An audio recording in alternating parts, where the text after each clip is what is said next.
What's going on, guys? Welcome back to another episode of Fix It Rick. My name is Ricky Burrows. So the problem that we're having today is that the outlet is no longer working. It's not the circuit breaker, but it's actually a GFCI receptacle. And he keeps biting my foot.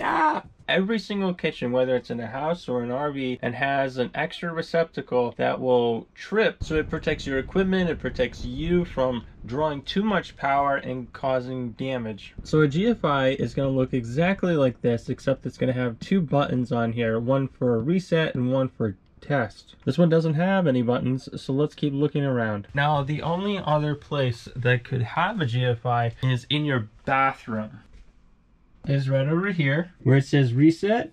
Let's go ahead and hit that button, and now let's go ahead and test it. All right, so that power is back on. And a neat trick, just hold it up to the wire and it'll tell you that it's on. All right, guys, so with that being said, you just figured out how to reset the power from a GFI. If you're fixing stuff around the house, this tool is really important to have, and the reason why it's so important is that anybody can use it. Green means safe, and red means, hey, there's power there. If you want to get this exact same voltage tester that I've been using for a long time, I'm going to leave a link in the description below so you can go ahead and buy it. Thanks for watching Fix It Rick. I love you. Hit the like button, subscribe, leave a comment below if you found this video was really helpful. And always remember that Jesus loves you and only He can solve your biggest problem.